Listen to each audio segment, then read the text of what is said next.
So guys, what's up? Welcome back to the channel. And in this video, we are going to discuss the RTP May 2024 for law. Law के लिए जो RTP मई 2024 release हुई थी, उसमें जितने भी case scenarios थे वो हम डिस्कस करने वाले हैं, और जो भी डिस्क्रिप्टिव क्वेश्चंस आईसीआई ने लिखे थे वो भी हम डिस्कस करने वाले हैं। ठीक है। अच्छा, इस वीडियो के अंदर ना कुछ डिस्क्रिप्टिव क्वेश्चंस ऐसे हैं जो पुराने एग्जाम्स में आ चुके हैं, यानी कि वो रिपीटेड क्वेश्चंस है, उसमें कुछ नया नहीं है। बट कुछ क्वेश्चंस ऐसे हैं जो इसी आरटीपी में नए रिलीज हुए, तो वो हमको एक बार देखने हैं। और कुछ क्वेश्चंस स्पेसिफिकली सच्ची में ऐसे हैं कि अगर वो आप देख के नहीं गए ना और वो डायरेक्टली एग्जाम में आए तो फिर वहां पर हम कंफ्यूज हो जाएंगे कि इसका आंसर ऐसा क्यों हुआ। और केस सिनारियोज में भी जो आईसीआई ने एमसीक्यू दिए ना, भाई साहब क्या घुमाया हुआ है कुछ कुछ एमसीक्यूज में। Very very very brilliantly framed MCQs हैं। ठीक है, कुछ तो बहुत ही अच्छे लगे मेरे को। तो इस वीडियो के अंदर अपन डिस्कस करेंगे, फटाफट से टाइम नहीं खराब करेंगे, जल्दी से डिस्कस करते हैं अबाउट द आरटीपी। सबसे पहले हम स्टार्ट करेंगे विद द केस सिनारियोज। ठीक है, जब हम केस सिनारियोज करते हैं तो हम लोग क्या सजेस्ट करते हैं कि जब आप पेपर में केस सिनारियो करो ना, तो सबसे पहले क्वेश्चंस देखना जाके, यानी you have to see the questions first कि क्या पूछना चाह रहा है वो। सर क्यों पहले केस सिनेरियो नहीं पढ़ेंगे? नहीं, पहले सीधा क्वेश्चंस पे टूटो। क्यों? क्योंकि क्वेश्चंस में ना कई बार ऐसे क्वेश्चंस होते हैं जिनका ऊपर के केस से लेना देना ही नहीं होता। मतलब उसका केस में कुछ नहीं लिखा हुआ है एज सच रिलेटेड, वो डायरेक्टली कोई क्वेश्चन रखेगा और क्वेश्चन के एमसीक्यू बना के पूछ लेगा। तो कई बार ऐसे भी डायरेक्ट एमसीक्यूज होंगे उसके अंदर। ठीक है, तो एक बार अगर अपन क्वेश्चन देखें तो क्वेश्चंस में हमको कुछ नजर आएगा कि सर ये कुछ लास्ट डेट ऑफ एजीएम से रिलेटेड कुछ पूछ रहा है, तो इसके लिए तो मुझे डेटा देखना पड़ेगा क्योंकि ऊपर उसने कुछ क्वेश्चन में दिया रहेगा। ठीक है, फिर यहां पर भी एजीएम की डेट पूछ रहा है, यहां पर पूछ रहा है कि कंसोलिडेशन किस किस का होना चाहिए। तो यानी मेरे को यहां पे नजर आ रहा है कि मुझे इन एमसीक्यूज के लिए एक बार केस सिनेरियो गो थ्रू करना पड़ेगा। ठीक है, but to be very honest, ये जो एमसीक्यूज है ना लिटरली बहुत अच्छे हैं। ठीक है, क्योंकि इसमें कुछ एक दो एमसीक्यूज अभी मैं तुमको ऐसे दिखाऊंगा जहां वो इतना माइन्यूट डिफरेंस डालकर कंफ्यूज कर देंगे ना, और पेपर में हम पे प्रेशर होता है and we are not able to identify कि हमने गलती कहां पे कर दी। ठीक है, तो इसलिए अच्छे से इसको पढ़ना। एक काम करते हैं, केस सिनेरियो 1 से स्टार्ट करते हैं। ठीक, कुछ कुछ चीजें मैंने ऑलरेडी पहले ही तुम्हारे लिए सिंप्लीफाई करके रखी हुई हैं ताकि थोड़ा सा टाइम सेव हो जाए। सर, जो फर्स्ट केस सिनेरियो है that is from the chapter general meeting and accounts of companies. इन दोनों चैप्टर को मर्ज करके, यानी चैप्टर नंबर 7 मैनेजमेंट एडमिनिस्ट्रेशन और chapter number 9 accounts of companies को मर्ज करके ये केस स्टडी बनी हुई है। तो इसको पढ़ना शुरू करते हैं। गोल्डन लिमिटेड कंपनी है which is a listed company, जिसका इनकॉर्पोरेशन हुआ 2013 में। ठीक है सर, जिसका रजिस्टर्ड ऑफिस दिल्ली में है और कॉर्पोरेट ऑफिस नोएडा में है। कुछ बच्चों को तो ये भी डाउट रहता है कि सर रजिस्टर्ड ऑफिस और कॉर्पोरेट ऑफिस अलग अलग होते हैं क्या? हाँ, अलग भी हो सकते हैं। कई कंपनीज अलग अलग नहीं रखती, कई कंपनीज रजिस्टर्ड ऑफिस ही कॉर्पोरेट ऑफिस रखती हैं। ठीक है, okay sir, it is registered with an authorise share capital 20 crore rupees, 2 crore equity share है, 10 रुपए का एक है। बहुत बढ़िया सर, एकदम समझ में आ गया। The paid up share capital of the company is 10 crore divided into 1 crore equity shares. तो अभी 20 करोड़ की कैपिटल है बट कंपनी ने पेड अप रखा है अभी 10 करोड़। ठीक है सर, ऑन 8th ऑफ जनवरी, अच्छा कंपनी किस बिजनेस में है? कंस्ट्रक्शन ऑफ बिल्डिंग्स में। राइट सर, तो फर्स्ट पैराग्राफ में कुछ इतना ऐसा रॉकेट साइंस नहीं था। 8th जनवरी को क्या हुआ? The company incorporated a wholly owned subsidiary. तो कंपनी ने एक होली ओन्ड सब्सिडरी बनाई, डी। ठीक है सर, जिसका काम रहेगा construction of the material like steel, iron and etcetera. ठीक है सर, और डी लिमिटेड ने इलेक्ट करा कि it will prepare its first financial statement from 8th of January 2022 to 31st of March 2022। कुछ तो लोचा है यहां पे, क्योंकि ये कंपनी का इनकॉर्पोरेशन 8 जनवरी 2022 को हुआ है, तो इसका फाइनेंशियल ईयर खत्म होगा अगले साल जाके, यानी कि 31st मार्च 2023 को जाके। क्योंकि अगर कोई कंपनी इनकॉर्पोरेट होती है 1st ऑफ जनवरी को या उसके बाद, तो हम उसके फॉलोइंग ईयर का 31st मार्च लेते हैं। हाँ सर, क्या तो सही रहे हो। 2 जनवरी को क्या हुआ? 2 जनवरी को इस गोल्डन लिमिटेड ने एक और होली ओन्ड सब्सिडरी बनाई, ई लिमिटेड। वाओ। और 5 जनवरी को गोल्डन लिमिटेड ने क्या करा? गोल्डन लिमिटेड ने एक पार्टनरशिप फर्म में इंटरेस्ट एक्वायर कर लिया 100%। भाई साहब, ओके सर, आगे क्या बोल रहा है? और ये जो ई लिमिटेड कंपनी बनी है ना, नए वाली ई लिमिटेड की बात कर रहा हूं मैं, सेकंड वाली जो सब्सिडरी बनी, ये वाली सब्सिडरी जो है ये अपने फाइनेंशियल्स बनाएगी 2 जनवरी से लेकर 31 मार्च 2023। ये ठीक कर रही है, बट वो 8 जनवरी वाली कंपनी वो जो गलत कर रही है। 1 जुलाई 2022 को, 1 जुलाई 2022 यानी 21-22 का फाइनेंशियल ईयर एंड होने के बाद, एक सब्सिडरी कंपनी डी लिमिटेड जो थी, उसने एक होली ओन्ड सब्सिडरी कंपनी बना ली, एफ लिमिटेड। बहुत बढ़िया, यानी कि 1 जुलाई 2022 को सब्सिडरी कंपनी डी लिमिटेड ने एक और होली ओन्ड सब्सिडरी बनाई, एफ लिमिटेड। अब गोल्डन लिमिटेड जो है वो अपने स्टैंड अलोन का मतलब होता है सिर्फ अपने फाइनेंशियल स्टेटमेंट, कंसोलिडेटेड नहीं है। Golden limited prepared it's stand alone financial statement for the year 2021-22 और उसने ये प्रेजेंट कर दिए एजीएम में 25 अगस्त 2022 को, ठीक है, और उसको अडॉप्ट कर लिया गया। एजीएम कब हुई थी?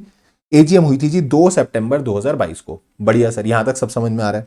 गोल्डन लिमिटेड ने 22-23 फाइनेंशियल ईयर यानी 22-23 फाइनेंशियल ईयर के लिए जो अपने स्टैंड अलोन फाइनेंशियल और कंसोलिडेटेड फाइनेंशियल स्टेटमेंट्स थे वो प्रेजेंट करे before the board of director 20 अगस्त को, और एजीएम हुई 26 सितंबर को। आपको ये सारा डेटा पढ़ते हुए कुछ क्वेश्चंस के आंसर करने हैं, ठीक है सर। तो मैं थोड़ा सा समराइज कर देता हूं, हुआ क्या है। एक कंपनी है गोल्डन लिमिटेड कंपनी, जिसका रजिस्टर्ड ऑफिस दिल्ली में है। मेन मोटी मोटी बात यही है, ठीक है। और ये जो कंपनी है गोल्डन लिमिटेड कंपनी, इसने एक होली ओन सब्सिडरी बनाई है 8 जनवरी को। इसने एक होली ओन सब्सिडरी बनाई है 2 जनवरी को भी, विच इज ई, एंड जो 8 को बनाई थी दैट वाज डी। एक होली ओन सब्सिडरी एफ बनाई गई है, पर ये जो एफ वाली होली ओन सब्सिडरी है ना, ये गोल्डन लिमिटेड ने नहीं बनाई, ये बनाई है डी ने। ये होली ओन सब्सिडरी किसकी है? डी की। बहुत ही बढ़िया सर। फाइनेंशियल ईयर 21-22 और फाइनेंशियल ईयर 22-23, दो फाइनेंशियल ईयर्स का डिस्कशन इस क्वेश्चन में चल रहा है। फाइनेंशियल ईयर 21-22 एंडेड ऑन 31 मार्च 2022, जिसकी एजीएम हुई है 2 सितंबर 2022 को। और 22-23 कंपनी फाइनेंशियल ईयर जो है, उस फाइनेंशियल ईयर के एंडिंग पे यानी कि 31 मार्च 2023, उसकी एजीएम हुई है 26 सितंबर 2023 को, ठीक है सर। तो मोटा मोटी मेरे को डेटा समझ में आ गया। एक गोल्डन लिमिटेड कंपनी है, उसकी दो होली ओन्ड सब्सिडरी है डी और ई। डी की एक सब्सिडरी है एफ। एक फाइनेंशियल ईयर चल रहा है 21-22, एक फाइनेंशियल ईयर चल रहा है 22-23, ठीक है, ठीक है सर। 21-22 वाले की एजीएम हुई है 2 सितंबर 2022 को, 22-23 वाली की एजीएम हुई है 26 सितंबर 2023 को, राइट सर। अब सवाल क्या पूछना चाहता है आपसे, क्वेश्चन पहला आ रहा है, what is the last date for conducting AGM for E limited. E limited के लिए लास्ट डेट क्या होगी एजीएम कंडक्ट करने की? पहले तो जरा सुनो, ई लिमिटेड कौन था सर? ई लिमिटेड थी wholly owned subsidiary company of golden, ठीक है। ई लिमिटेड का इनकॉर्पोरेशन कब हुआ था सर? जो ई लिमिटेड है ना, उसका इनकॉर्पोरेशन हुआ था 2 जनवरी 2022, ठीक है। तो अगर इसका 2 जनवरी 2022 को इनकॉर्पोरेशन हुआ है, तो यानी इसका फाइनेंशियल ईयर एंड होगा 31 मार्च 2023 को, राइट। और जब 31 मार्च 2023 को इसका फाइनेंशियल ईयर एंड होगा, तो ये कंपनी बनी है 2 जनवरी 2022 को। इसका फाइनेंशियल ईयर खत्म होगा 31 मार्च 2023। ध्यान रखना मैं 23 बोल रहा हूं, 22 नहीं, क्योंकि एक फाइनेंशियल ईयर यहां एंड होगा, पर यहां इस कंपनी का फाइनेंशियल ईयर एंड नहीं होगा, क्योंकि इस कंपनी का इनकॉर्पोरेशन 1 जनवरी या उसके बाद हुआ है, ठीक है। तो इसका फॉलोइंग ईयर वाले पे चला जाएगा फाइनेंशियल ईयर, यानी इसका फाइनेंशियल ईयर एक तरीके से 15 महीने का जा रहा है अप्रॉक्स। 31 मार्च 2023 को खत्म होगा। और एजीएम के लिए हम क्या रूल लगाते हैं? एजीएम के लिए सेक्शन 96 क्या बोलता है कि भैया अगर फर्स्ट ईयर आपकी फर्स्ट एजीएम है, तो it should be conducted within 9 months of the closure of the financial year. आपको 9 महीने के अंदर अंदर वो क्या करना पड़ेगा? From the close of financial year आपको 9 मंथ्स के अंदर एजीएम करानी पड़ेगी। तो यानी अगर इसका फाइनेंशियल ईयर एंड हो रहा है 31 मार्च 2023 को, तो क्या मैं बोलूं वहां से 9 महीने यानी कि 30 सितंबर 2023 will be the last date जहां तक इसको क्या करानी पड़ेगी? एजीएम करानी पड़ेगी। So this will be the last date जब तक इसको क्या करानी है? एजीएम करा लेनी है, that is 30 September 2023, right sir.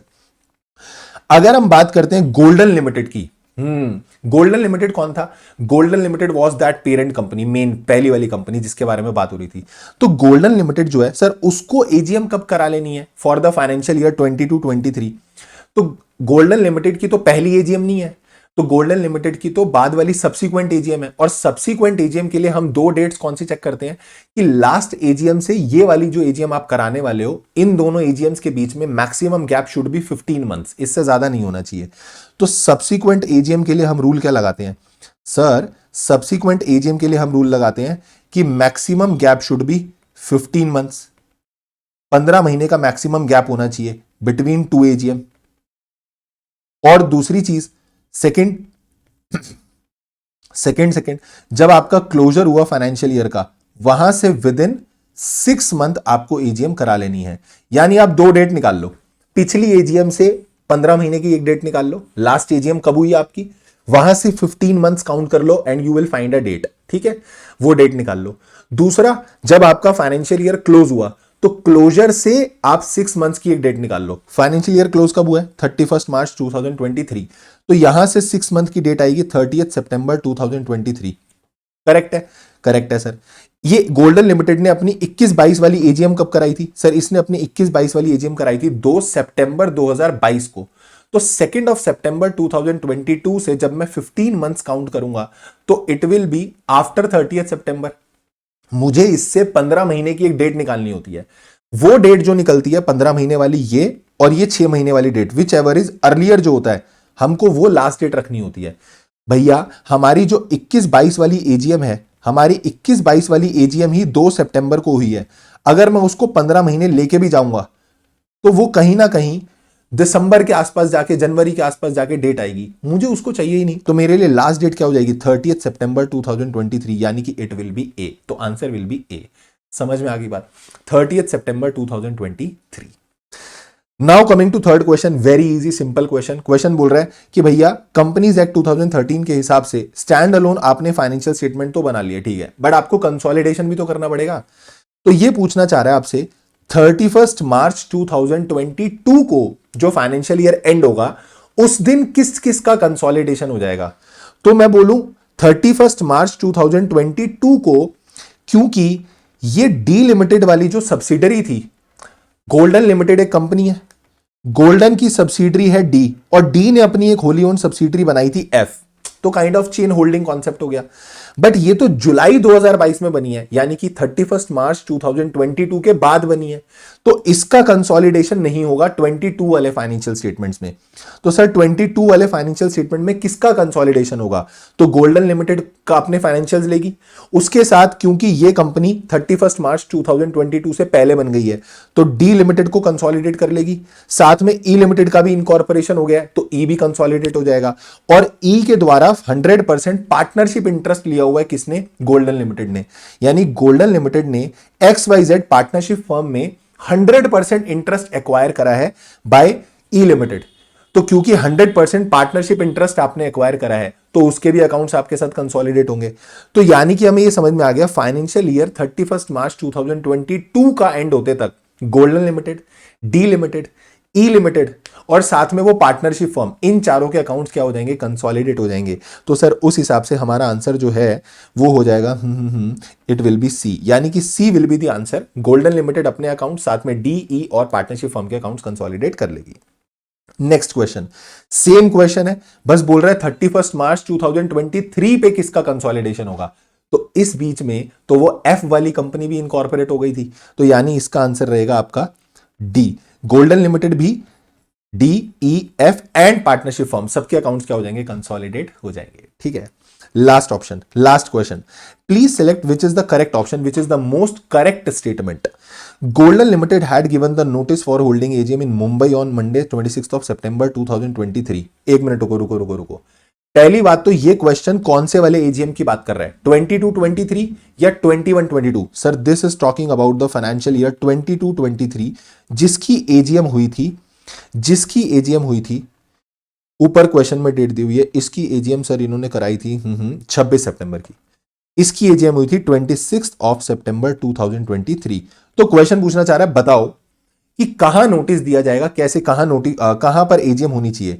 तो गोल्डन लिमिटेड ने नोटिस दिया होगा एजीएम कराने के लिए मुंबई में। मुंबई में क्यों एजीएम कराएंगे भाई? एजीएम है तो यानी कि वहां होगी जहां कंपनी का रजिस्टर्ड ऑफिस है। पहली बात तो उसी रजिस्टर्ड ऑफिस में होनी चाहिए, और अगर रजिस्टर्ड ऑफिस में नहीं पॉसिबल तो फिर उसी सीटीवी मतलब सिटी टाउन विलेज में देखोगे। तो यानी कि इसका रजिस्टर्ड ऑफिस कहां पे है? दिल्ली में। तो भैया यहां पर आ जाओ पहले, तो दिल्ली मुझे दिख रहा है ये दो, यानी ये दोनों तो वैसे ही एलिमिनेट हो गए, तो ये दोनों ऑप्शन में से तो आंसर है ही नहीं है।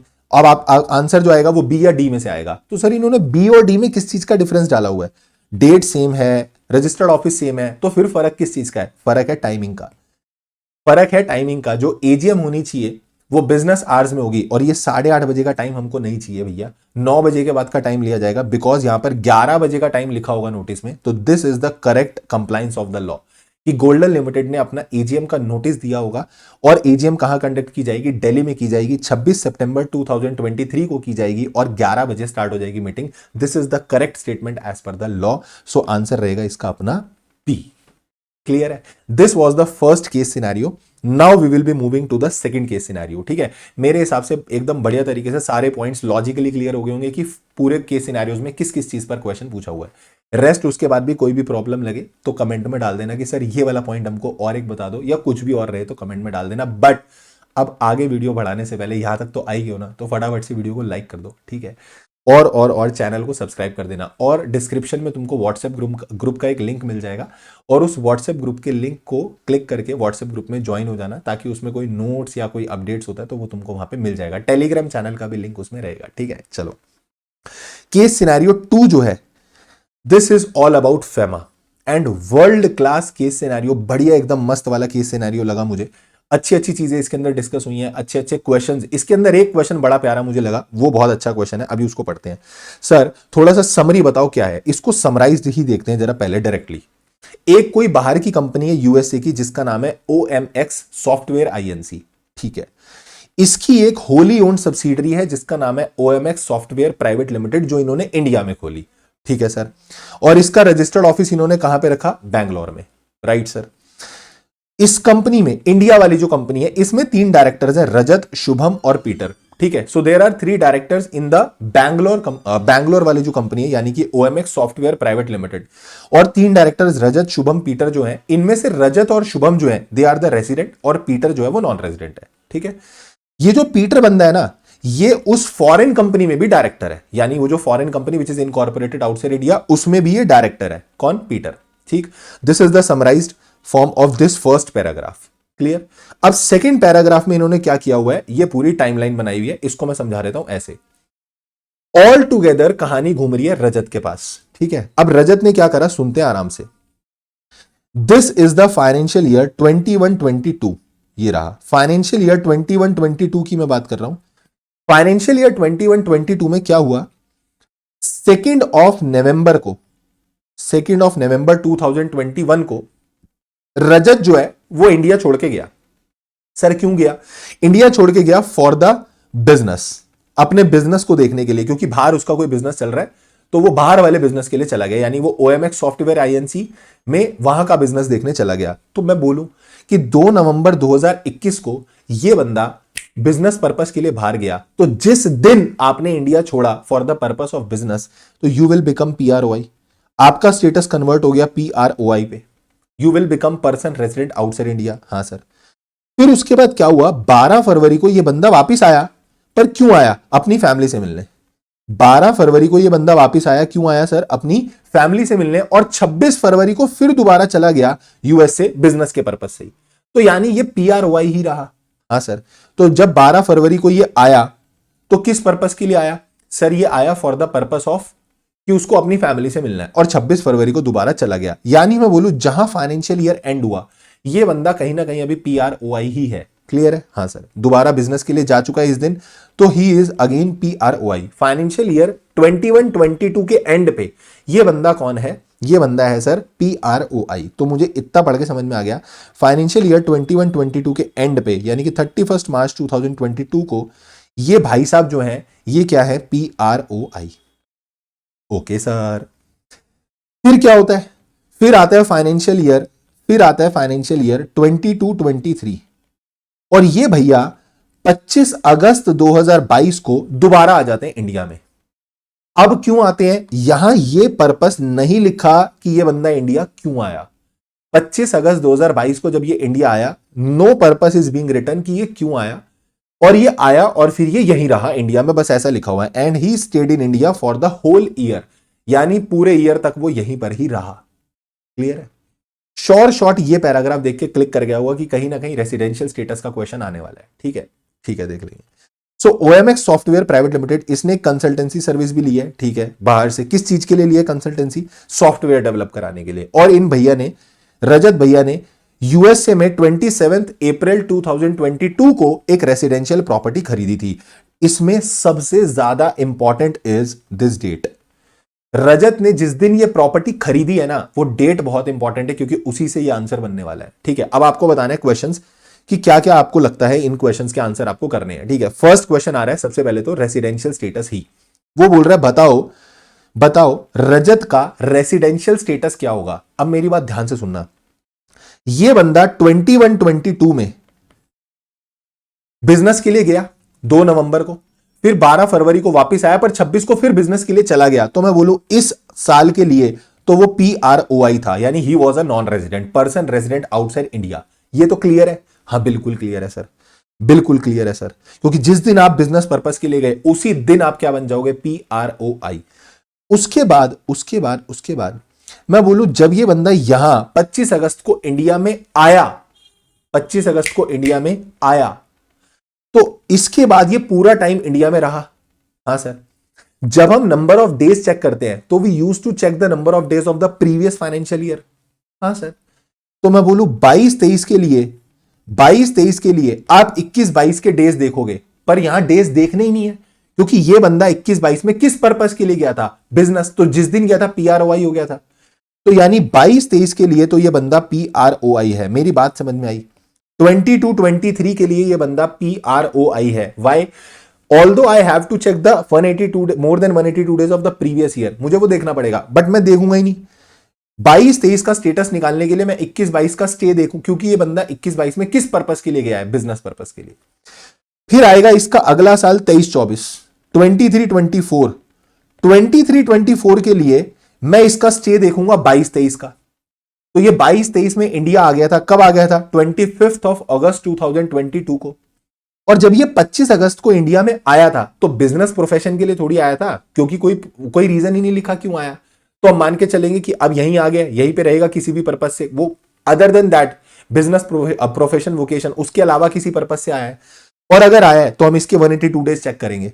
तो ये बंदा 25 अगस्त से आया, 25 अगस्त से आया, तो मैं बोलूं 25 अगस्त से सितंबर, अक्टूबर, नवंबर, दिसंबर, जनवरी, फरवरी, मार्च, और 25 अगस्त को भी आ गया था। तो 25 अगस्त से लेके 31 मार्च 2023 तक ये बंदा क्या मोर देन 182 डेज था इंडिया के अंदर? यस सर, एब्सोल्युटली था। तो यानी कि ये बंदा 23-24 के लिए क्या बन जाएगा? PRI। समझ में आया? सर एक बार दोबारा बताओ भाई, आराम से सुनो। 21-22 में he left India for business purpose. He became PROI on the same day when he left India for the business purpose, right? You are going to check the residential status of 22-23, but on the basis of 21-22. But you will not be checking 21-22 का stay. क्यों? क्योंकि ये बंदा business profession के लिए गया। So for 22-23 he will be PROI। Clear एकदम? हाँ मस्त सर। बट 23-24 के लिए मेरे को 22-23 का स्टे देखना पड़ेगा। तो जब मैंने 22-23 का स्टे देखा तो 25 अगस्त 2022 से लेके 31 मार्च 2023 तक ये बंदा कहां था? इंडिया में था। तो इसका stay is more than 182 days, तो he will become the resident of India, यानी कि PRI बन जाएगा। तो हमको ऐसा ऑप्शन ढूंढना है कि 22-23 के लिए he will be PROI, but 23-24 के लिए he will be resident. So he will be resident. Answer is B. Mister Rajat Kapoor to be treated as non resident for financial year 22-23 because उसने बिजनेस पर्पस के लिए इंडिया छोड़ा, but 23-24 के लिए he will be resident because उसका stay in India in the previous financial year is more than 182 days. Clear है? ओ भाई साहब, अगला क्वेश्चन, ये लल्लू क्वेश्चन है, ठीक है, इसमें सिर्फ लिमिट बेस्ड क्वेश्चन आए, इसमें कोई दिक्कत नहीं है। Considering the provisions of foreign exchange management act, how much amount can company remit outside India? वो जो आपने कंसल्टेंसी सर्विस ली थी, तो कंसल्टेंसी सर्विस के लिए आप कितना रेमिट कर सकते हो सर, वो बताओ। तो अगर आपको याद हो तो फेमा में आपने पढ़ा होगा सर, आपको धुंधला धुंधला थोड़ा थोड़ा याद आ रहा होगा कि फेमा में हमने कहीं ना कहीं एक चीज पढ़ी थी कि अगर हम रेमिटेंस करते हैं for the purpose of consultancy, but consultancy कौन सी वाली होनी चाहिए सर? कंसल्टेंसी होनी चाहिए इंफ्रा प्रोजेक्ट की, तो उसके लिए लिमिट होती थी $1 करोड़, और अदर प्रोजेक्ट्स के लिए होती थी $10 लाख। यहां पर वो सॉफ्टवेयर डेवलप करवा रहा है, तो that is not consultancy for infra project. तो limit will be $10 lakh for per project, यानी कि इसका आंसर आपका रहेगा 10 लाख वाला, ये ए ऑप्शन। क्लियर है? क्लियर है सर, मस्त एकदम। अगला क्वेश्चन जिसके लिए मैं इस MCQ की केस सिनेरियो की तारीफ कर रहा था, that is the brilliant question. Question पढ़ो जरा। बोल रहे बताओ कि वो जो रेसिडेंशियल प्रॉपर्टी मिस्टर रजत ने USA में खरीदी है, इसके लिए कौन सी स्टेटमेंट आप बोलोगे करेक्ट है? तो आपको ऐसा लगेगा मिस्टर रजत ने इंडिया के बाहर रेसिडेंशियल फ्लैट खरीदा, मतलब प्रॉपर्टी खरीदी है, तो सर ये तो कैपिटल अकाउंट ट्रांजैक्शन हो जाएगी ना, बाहर एसेट लायबिलिटीज का स्टेटस चेंज हो गया उसका। तो आपको लग रहा होगा this is a capital account transaction, आप घटाघट इस पे आंसर लगा दोगे डी, और आईसीआई घटाघट इसको काट देगा। अरे सर क्यों, डी क्यों नहीं होगा? कैपिटल अकाउंट ट्रांजेक्शन ही तो होगा, करंट अकाउंट ट्रांजेक्शन थोड़ी होगा ये। तो आपको लग रहा है करंट अकाउंट ट्रांजेक्शन है, नहीं, ये करंट अकाउंट ट्रांजेक्शन भी नहीं है। सर ਤੁਸੀਂ ਕੀ ਕਹਿਣਾ ਚਾਹੁੰਦੇ ਹੋ? ਅਸੀਂ ਇਹ कहना चाहते हैं कि ये कैपिटल अकाउंट ट्रांजेक्शन भी नहीं है और ये करंट अकाउंट ट्रांजेक्शन भी नहीं है। क्या बोला तूने? एक बार दोबारा बोलना सर। ये करंट अकाउंट ट्रांजेक्शन भी नहीं है, ये कैपिटल अकाउंट ट्रांजेक्शन भी नहीं है। अरे पर सर क्यों? आओ, क्योंकि इसने जो प्रॉपर्टी खरीदी है वो खरीदी है 27 अप्रैल 2022 को, ठीक है, यानी ये वाली डेट आपकी आएगी फाइनेंशियल ईयर 22-23 के बीच में। हाँ, ये वाली फाइनेंशियल ईयर 22-23 के बीच में डेट आएगी। Yes sir, yes sir, yes sir. और 22-23 के लिए तो भाई तुम PROI थे। हाँ, अभी पढ़ा था 22-23 के लिए तो हम PROI थे। तो PROI अगर इंडिया के बाहर ही कोई एसेट खरीद रहा है, तुम्हें क्या करना? क्या वो करंट अकाउंट में आएगा? नहीं। क्या वो कैपिटल अकाउंट में आएगा? नहीं। अबे कैपिटल अकाउंट ट्रांजैक्शन तब होता था जब PRI इंडिया के बाहर एसेट लाइबिलिटीज का स्टेटस चेंज हो, या PROI का इंडिया में एसेट लाइबिलिटीज का स्टेटस चेंज हो। हाँ सर, हाँ सर, ऐसा ही तो होता था। ऐसा ही तो पढ़ा था भाई, ऐसा ही तो पढ़ा था। इधर तो आओ, ये तो रहा, ऐसा ही तो पढ़ा था। What is current account transaction capital? Capital account transaction तब बोलते थे asset liabilities including contingent liability PRI की चेंज हो इंडिया के बाहर, और PROI की इंडिया के अंदर चेंज हो। ये तो PROI है और इंडिया के बाहर ही एसेट खरीद रहा है, तो भाई तुम्हें क्या करना?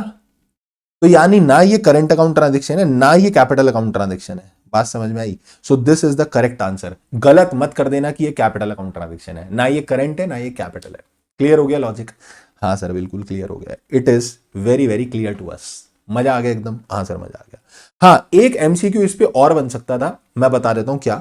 Might be they could ask you the question कि क्या ये वाली प्रॉपर्टी ये होल्ड कर सकता है, क्योंकि 23-24 में ये PRI बन गया है, तो अब ये बंदा इस एसेट को होल्ड कर सकता है। तो हम बोलेंगे हाँ, ऐसा सेक्शन 6 में लिखा हुआ है कि व्हेन यू वर PROI और तब तुमने कोई इमूवेबल प्रॉपर्टी बाहर एक्वायर की थी, तो you can continue to hold that. हाँ, होल्ड कर सकते हो, ये हो जाएगा। ठीक है, ठीक है sir, okay sir.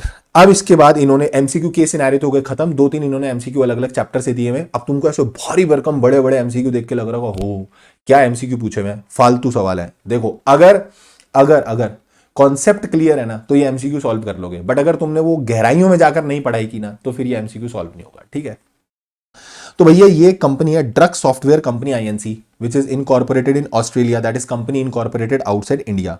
Very good sir. इसके डायरेक्टर कौन कौन है?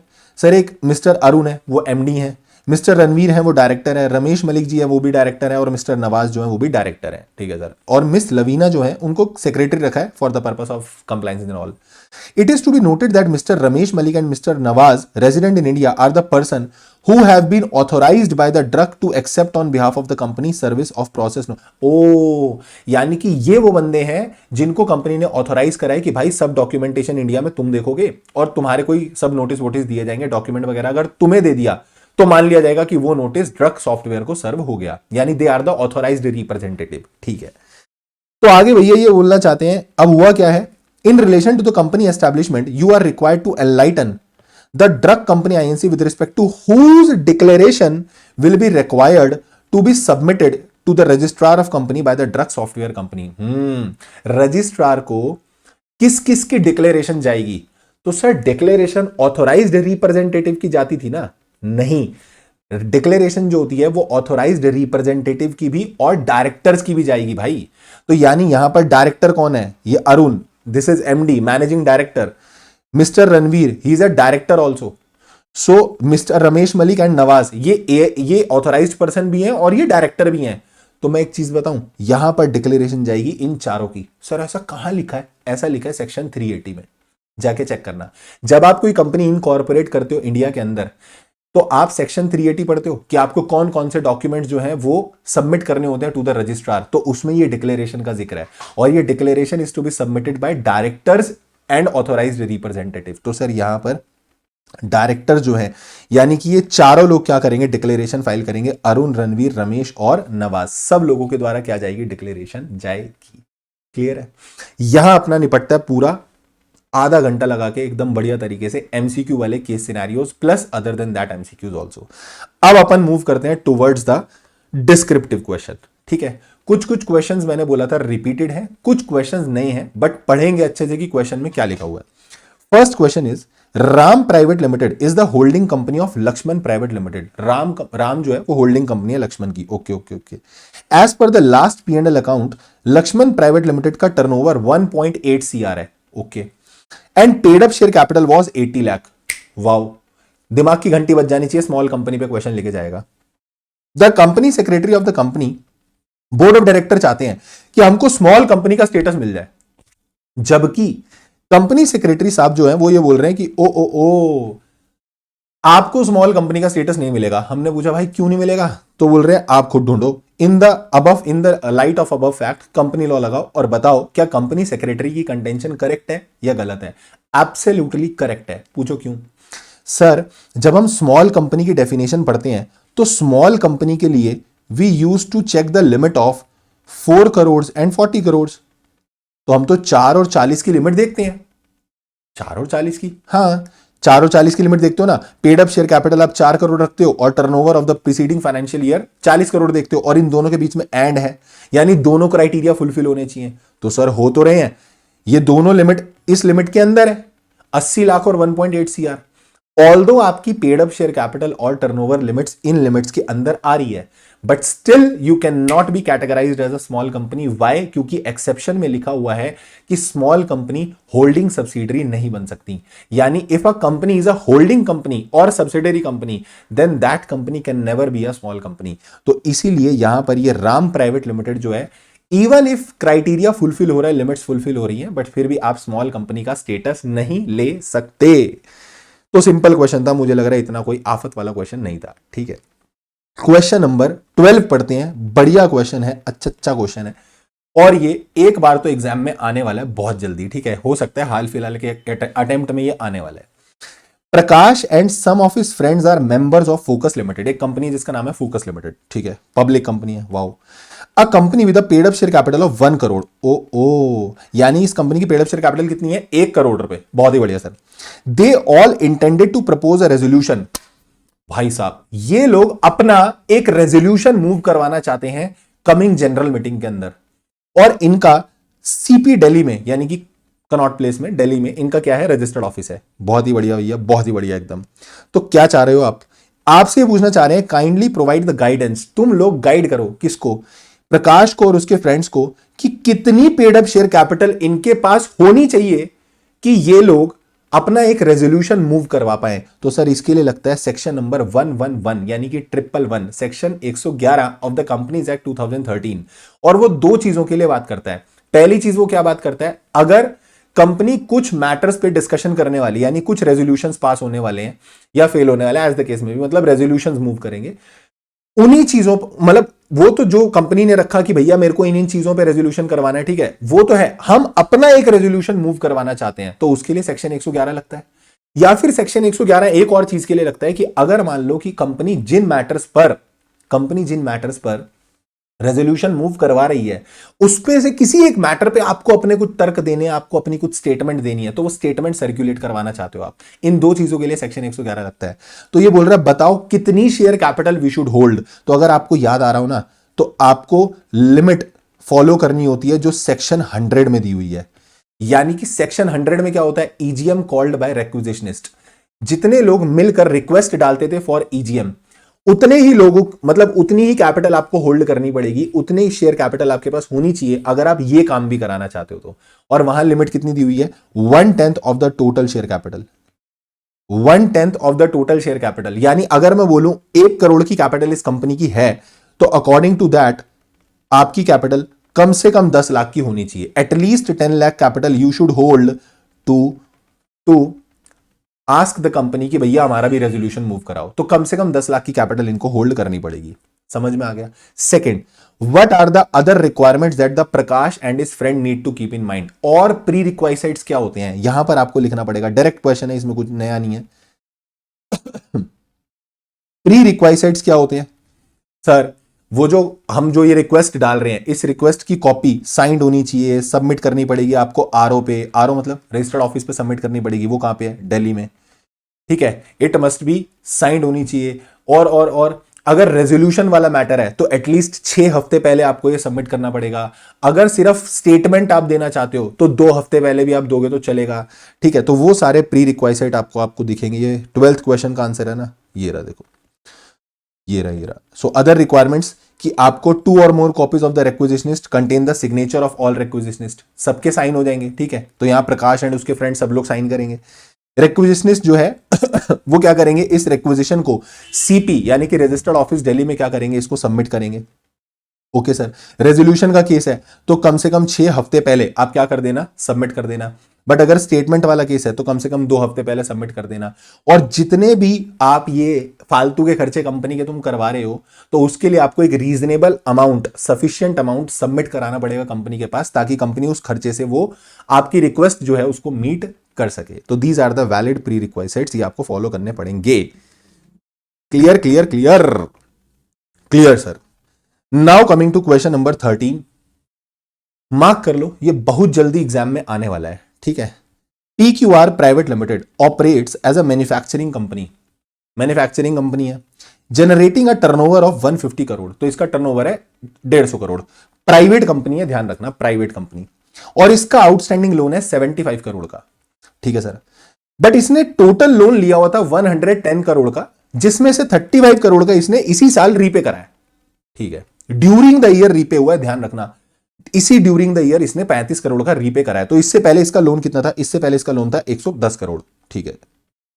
सवाल क्या है, क्वेश्चन पूछना चाह रहा है, the company's board has delegated the authority to chief executive officer to designate an internal auditor to conduct the internal audit. तो बोर्ड जो है उन्होंने अथॉरिटी दे दी,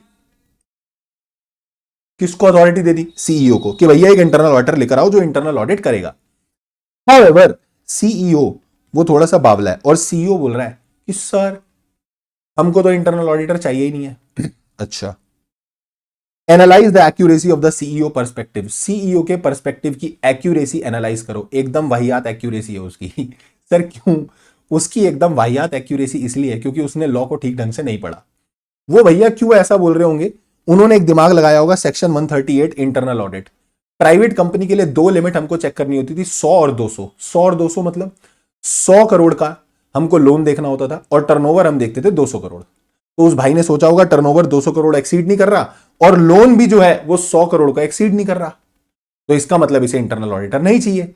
पर वो लाला जी एक लाइन आगे देखना भूल गए कि जहां टर्नओवर वाली लाइन लिखी हुई है, जहां लोन वाली लाइन लिखी हुई है, तो लोन में वहां आगे लिखा हुआ है at any point of time. Sir एक बार अगर आप हमें सेक्शन 138 के दर्शन करा दो तो मजा सा आ जाए, ताकि हमको थोड़ी सी श्योरिटी हो जाए सर कि 138 में क्या क्या है। तो 138 के अगर मैं तुम्हें एक बार दर्शन करा दूं ना तो सही में ही मजा आ ही जाएगा, और 138 देख के तुमको याद आ ही जाएगा कि ऐसा ऐसा कुछ तो है, ऐसा ऐसा कुछ तो है, ऐसा ऐसा कुछ तो है।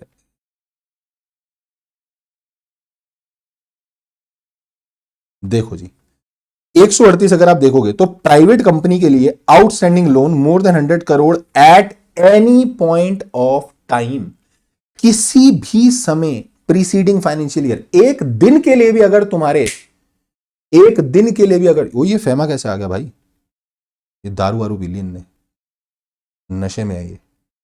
एक दिन के लिए भी अगर आपकी प्रीसीडिंग फाइनेंशियल ईयर में आउटस्टैंडिंग लोन 100 करोड़ एक्सीड हुए थे ना, आपको इंटरनल ऑडिटर चाहिए, बात खत्म। तो भैया हमें इंटरनल ऑडिटर चाहिए, that's it, we want internal auditor. समझ में आ गई बात, तो हमें इंटरनल ऑडिटर चाहिए। सीईओ की पर्सपेक्टिव एकदम वाहियात है, गलत है। What would be your response if the board of director wanted to appoint Mr. Nagendra, an ex-employee who is qualified chartered accountant as an internal auditor? ये जो मिस्टर नागेंद्र हैं ये इसी कंपनी के एक्स एम्प्लॉई हैं, पहले एम्प्लॉई थे अब नहीं है, बट कंपनी इसको इंटरनल ऑडिटर रखना चाहती है, रख सकती है। पर हाँ अब एम्प्लॉय नहीं है तो रख सकते। अरे भाई ये अभी भी एम्प्लॉय होता ना तो भी रख लेते, क्योंकि इंटरनल ऑडिट एम्प्लॉय भी कर सकता है और एक आउटसाइडर भी कर सकता है, और ये बंदा तो चार्टर्ड अकाउंटेंट भी है। तो यस सर, जो ये मिस्टर नागेंद्र है he is very much eligible to be appointed as the internal auditor, so this is correct, हाँ इसको रख सकते हैं, ठीक है। बढ़िया सर, इस पे मार्क करो, अच्छा क्वेश्चन है, मेरे को प्यारा क्वेश्चन लगा। ये मई 19 के अटेम्प्ट में भी आया था, नवंबर 22 के अटेम्प्ट में भी आया था, तो पूरी पूरी संभावना है एक आध बार और रिपीट हो सकता है। ठीक है, क्वेश्चन क्या है मैं समराइज कर देता हूं। क्वेश्चन ये बोलना चाह रहा है, government of Tamil Nadu and Andhra Pradesh collectively hold 60% paid up share capital of orange limited. तो ये एक गवर्नमेंट कंपनी हो गई। हाँ सर, क्योंकि more than 51% paid up share capital is with the state governments. Audited financial statement of this company was presented in the AGM. AGM हुई 17 अगस्त 2023 को। उसमें एजीएम, उस एजीएम में हमने फाइनेंशियल्स रखे, पर अभी सी एंड एजी के कमेंट नहीं आए, क्योंकि गवर्नमेंट कंपनी है तो सी एंड एजी के कमेंट आने चाहिए थे, बट अभी कमेंट नहीं आए और मीटिंग एडजर्न हो गई। अब क्योंकि मीटिंग एडजर्न हुई तो यानी अभी फाइनेंशियल्स अडॉप्ट नहीं हुए, और फाइनेंशियल्स बिना अडॉप्ट हुए मीटिंग एडजर्न हो गई। ठीक है, बट भाई अगर फाइनेंशियल अडॉप्ट नहीं भी हुए तो ये अनअडॉप्टेड फाइनेंशियल स्टेटमेंट भी तो फाइल करने होते हैं आरओसी को, जो सेक्शन 137 में लिखा होता है कि अनअडॉप्टेड फाइनेंशियल स्टेटमेंट भी आरओसी को क्या करो, फाइल करो। बट इन्होंने करे नहीं, कंपनी ने did not file it's financial with the ROC. फिर बाद में कमेंट आ गए, एडजर्न्ड एजीएम हुई 20 सितंबर 2023 को, उसमें फाइनली फाइनेंशियल स्टेटमेंट अडॉप्ट किए गए, अकाउंट्स अडॉप्ट हुए, और जब ये अडॉप्ट हुए उसके बाद इन्होंने क्या करा, 20 सितंबर को एजीएम हुई और 29 सितंबर को फाइल कर दिए। चलो ये तो ठीक है, विद इन टाइम तुमने फाइल करे हैं फाइनल वाले। भाई पहले वाले का क्या बोल रहे, एग्जामिन करो ऑरेंज लिमिटेड ने क्या फाइलिंग की, कंप्लायंस की है नहीं की है, की भी है और नहीं भी की है, तो दोनों आंसर आपको लिखने पड़ेंगे। आंसर कैसे लिखना है आपको आंसर लिखना है, पहले तो कोट कर देना सर सेक्शन 137। सेक्शन 137 क्या बोलता है, सेक्शन 137 बोलता है कि भैया जब आप एडजर्न भी कर रहे हो ना एजीएम को, और आपके जो ये फाइनेंशियल स्टेटमेंट अडॉप्ट नहीं हुए हैं, तो भैया अनअडॉप्टेड वाले भी क्या करो, फाइल करो। कितने दिन के अंदर, 30 डेज के अंदर, और आरओसी उसको प्रोविजनल रखेगा। फिर जब आपकी ये फाइलिंग, जब आपकी अडॉप्शन हो जाए तो फाइनल वाले भी फाइल कर देना, 30 डेज के अंदर वो फाइनल हो जाएंगे। तो इन्होंने, कंपनी ने क्या करा है, कंपनी ने दो कांड कर दिए। कंपनी ने क्योंकि अनअडॉप्टेड वाले फाइल नहीं करे तो वो नॉन कंप्लायंस है, बट 29 सितंबर को जो फाइनल वाले फाइल कर दिए हैं वो कंप्लायंस है। तो यानी कि कंपनी ने फाइनल वालों के लिए तो कंप्लायंस करा है, बट प्रोविजनल वालों के लिए नॉन कंप्लायंस किया है। Okay sir, now coming to question number 15। Simple question है, एक company NOP limited, public company है, प्राइवेट नहीं है। Since its incorporation it engage in the production of premium quality glass bottles. ठीक है, company का जो नेटवर्थ है, नेटवर्थ इज 90 करोड़। ठीक है सर, और टर्नओवर जो है वो 510 करोड़ है। नेटवर्थ या टर्नओवर में से कोई भी एक क्राइटेरिया फुलफिल होता है तो you become the eligible public company, तो आप पब्लिक से डिपॉजिट एक्सेप्ट कर सकते हो। तो इसका ये वाला जो क्राइटेरिया है सर, कौन से वाला क्राइटेरिया, इसका ये वाला क्राइटेरिया पूरा हो गया है। टर्नओवर 500 करोड़ से ज्यादा हो चुका है इसका। नेटवर्थ की लिमिट कितनी होती है, 100 CR, तो यहां 500 से ऊपर चला गया। तो company is proposed to accept deposits on 1 फरवरी 2024। ठीक है, कंपनी ने प्रपोजल दे दिया कि भैया हमें पब्लिक से डिपॉजिट एक्सेप्ट करनी है, और 1 फरवरी 2024 को एक्सेप्ट के लिए इन्होंने प्रपोज करा, और ड्यू डेट रहेगी 30 सितंबर 2028। जे का कर दिया सर, यहां पर थोड़ी सी गड़बड़ हो गई, क्योंकि maximum tenure can be 36 months, ये 36 महीने से ज्यादा हो रहा है। February, March, April and goes to September 2028, this will be more than 36 months. Minimum time gap 6 months का होता है डिपॉजिट्स का, मैक्सिमम 36 मंथ्स का होता है। ठीक है सर, यहां थोड़ा सा मामला गड़बड़ा गया। Furthermore the company has accepted a loan of 1.5 CR। ठीक है, from mister P Kishore who is a director, and the loan was to be repaid after 24 months. तो एक कोई बंदा है वो डायरेक्टर है, और उससे कंपनी ने लोन ले लिया 1.5 करोड़ का, 24 महीने के बाद कंपनी उसको रीपे करेगी। Company in its books of account record the receipt of loan as under non current liability. Company ने इसको डिपॉजिट में नहीं दिखाया, इसको नॉन करेंट लायबिलिटी में दिखाया। At the time of advancing loan, ये मिस्टर पी जो था, इसने इस चीज की भी श्योरिटी दी थी कि मैं जो पैसे दे रहा हूं वो बोरोड फंड से नहीं दे रहा हूं। अब आपको क्वेश्चन क्या पूछ रहा है, पहला सिंपल क्वेश्चन है, मुझे पता है, whether company was eligible to accept deposit from public. Yes, eligible company की डेफिनेशन लिख देना। Yes, company is eligible, eligible company की डेफिनेशन लिखोगे पहले यहां पे, एलिजिबल कंपनी, वो 100-500 वाला क्राइटेरिया, तो उसमें 500 वाला क्राइटेरिया आपने पूरा कर दिया है। दूसरा, what is the tenure, tenure कितना लिखोगे, मिनिमम 6 महीने और मैक्सिमम 36 मंथ्स। एंड क्या कंपनी ने in accordance of companies act tenure रखा है, नहीं, यहां पर वायलेशन हो गया, मिनिमम मैक्सिमम 36 महीने हो सकता है, पर तुम्हारा उससे ज्यादा जा रहा है तो ये वायलेशन है। And with reference to the loan advance by mister P, क्या उसको डिपॉजिट माना जाए या नहीं माना जाए? नहीं माना जाएगा सर। डेफिनेशन ऑफ डिपॉजिट में जो एक्सेप्शंस दी होती हैं उसमें यह पॉइंट दिया हुआ है कि अगर आप किसी व्यक्ति से लोन ले रहे हो और लोन लेते समय वो आपका डायरेक्टर था और वो ये चीज की अश्योरिटी दे देता है आपको कि हमने जो पैसे दिए हैं आपको वो बोरोड फंड में से नहीं दिए हैं, then it is not to be considered as deposit. Sir एक बार अगर आप हमें डिपॉजिट वाला चैप्टर भी लगे हाथ दिखाई दो तो क्या पता मजा आ ही जाए। तो एक बार जरा डिपॉजिट वाला चैप्टर भी लगे हाथ देख ही लेते हैं।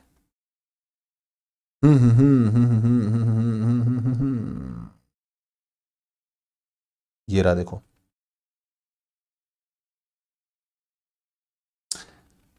Any amount receive from a person who was director of the company. जब आपको पैसा रिसीव हुआ तो वो डायरेक्टर से रिसीव हुआ है और वो बंदा जो था वो बंदा जो था वो बंदा जो था do do do do do do do do वो बंदा जो था उसने ये अश्योरेंस भी दिया है क्या कि मैंने जो ये पैसे दिए हैं ये आउट ऑफ बोरोड फंड नहीं है। क्लियर है? क्लियर है सर।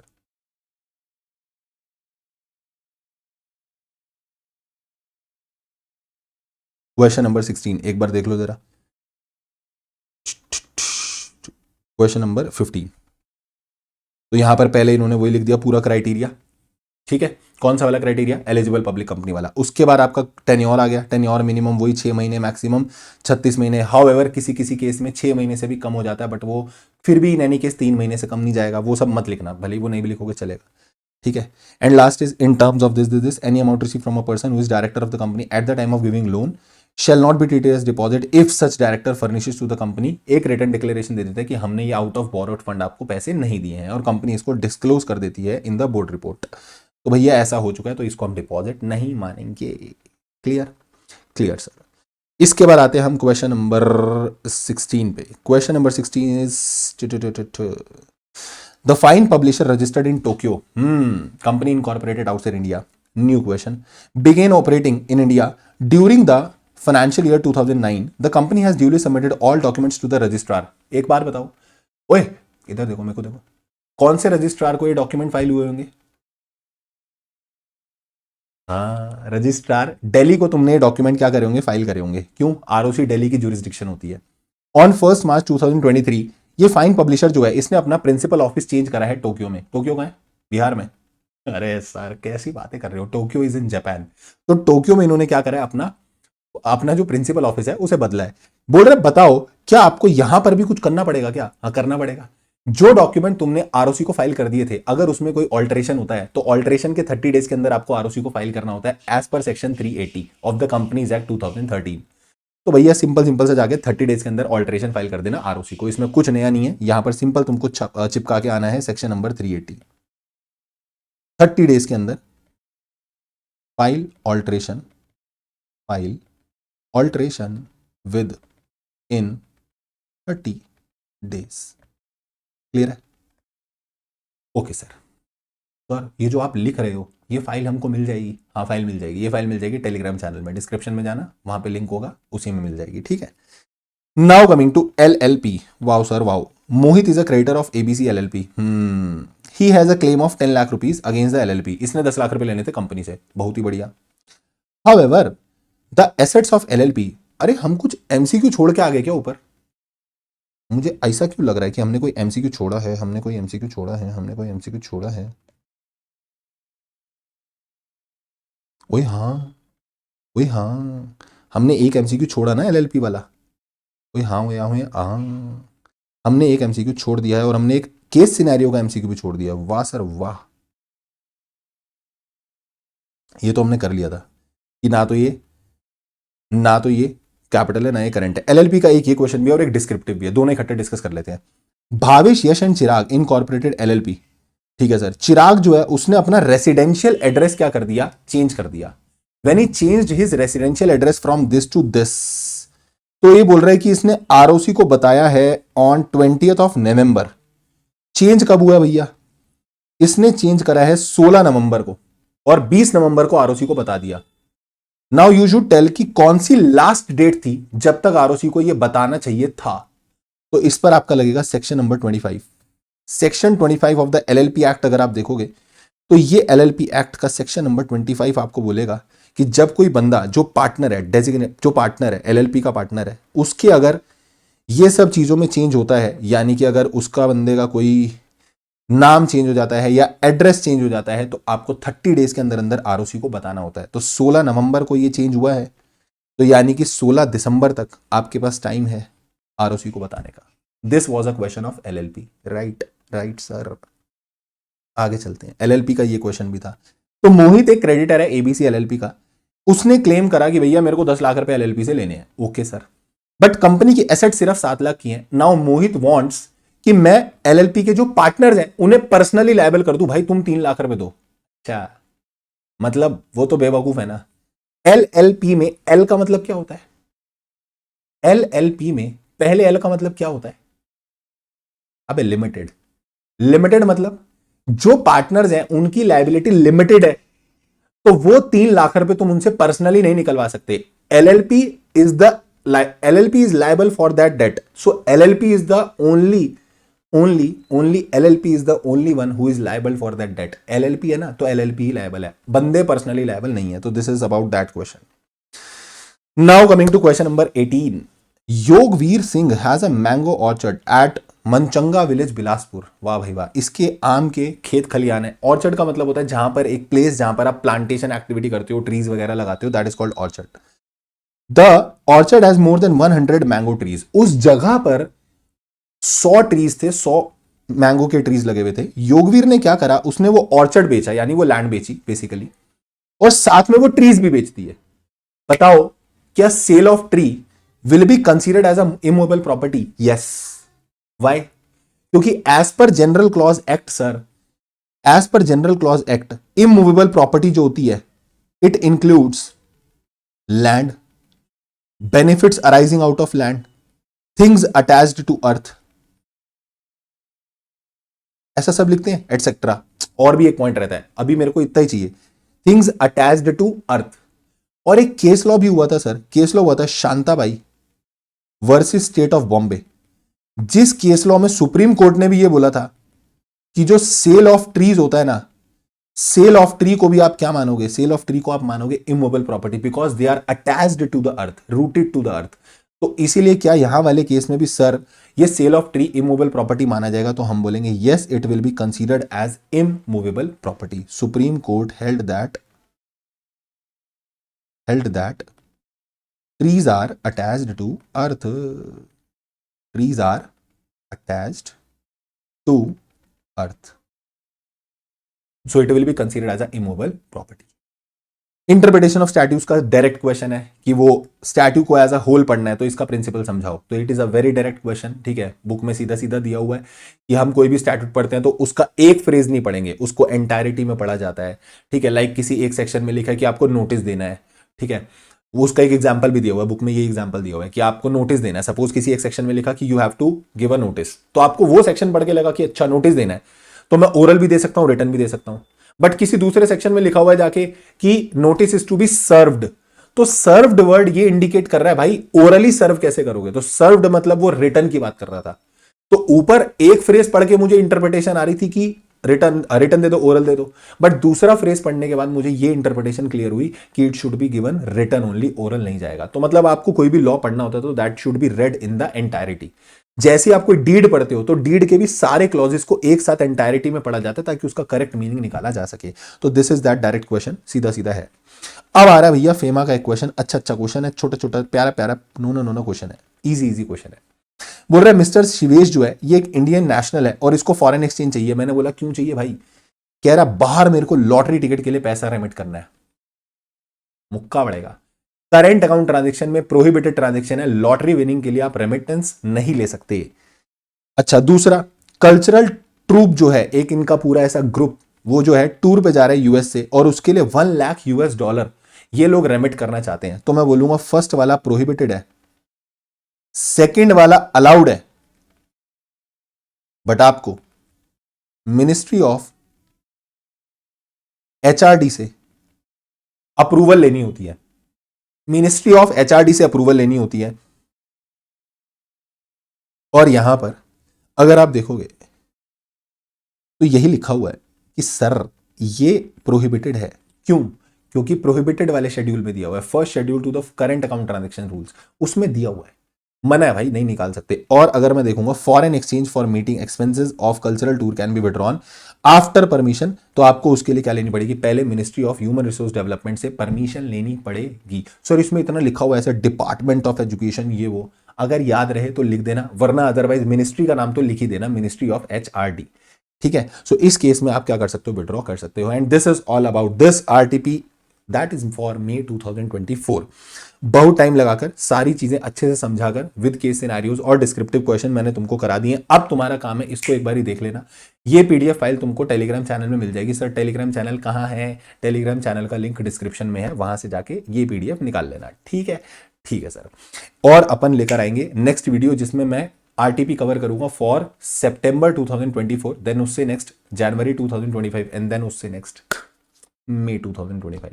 ठीक है, and do like the video, do comment on the video, share with all your friends. This is all for today. Thank you so much. Take care. Tata. Bye bye.